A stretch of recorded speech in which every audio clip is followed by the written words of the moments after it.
অবিশ্বাস্য এক মুহূর্ত চট্টগ্রাম কিংসের জন্য। হারতে যাওয়া ম্যাচের মোড় ঘুরিয়ে ডাগআউটে আনন্দে মাতোয়ারা চট্টগ্রাম কিংস। আলিস আল ইসলামের দুর্দান্ত শটে বিপিএল এর ফাইনালের টিকিট কাটল বন্দরনগরীর দলটি। টসে জিতে ম্যাচে ফিল্ডিংয়ের সিদ্ধান্ত নেয় চট্টগ্রামের অধিনায়ক মোহাম্মদ মিঠুন। তার এই সিদ্ধান্তকে সঠিক বলে প্রমাণ দিতে খুব একটা বেশি সময় নেয়নি দলের বোলাররা। দলীয় ৪২ রানে একে একে ৪ উইকেট নিয়ে কোণঠাসা করে প্রতিপক্ষ খুলনার ব্যাটারদের। মাঠে থাকা মাহিদুল অঙ্কন ও ক্যারিবীয় ব্যাটার হেটমায়ারের ব্যাটিং নৈপুণ্যে ঘুরে দাঁড়ায় খুলনা। দলের হয়ে সর্বোচ্চ ৬৩ রান করেন হেটমায়ার, অপর প্রান্তে থাকা অঙ্কন করেন ৪১ রান। নির্ধারিত ওভারে ৬ উইকেটে ১৬৩ রান করে খুলনা।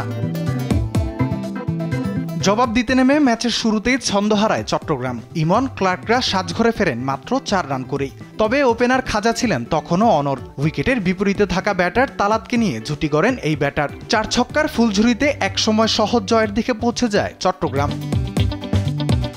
তবে ম্যাচের শেষ মুহূর্তের উইকেট পতন মোড় ঘুরিয়ে দেয় চট্টগ্রামের। শেষ ওভারে ৬ বলে ১৫ রানের লক্ষ্য পাহাড় সমান মনে হয় মাঠে থাকা লোয়ার অর্ডার ব্যাটারদের জন্য। ম্যাচের শেষ বলে ৪ রানের জন্য তাকিয়ে থাকা চট্টগ্রামকে বাউন্ডারি দিয়ে ফাইনালে পৌঁছে দেয় আলিস আল ইসলাম। রাফিউল ইসলাম রাতুল, স্পোর্টস ডেস্ক, দেশ টিভি।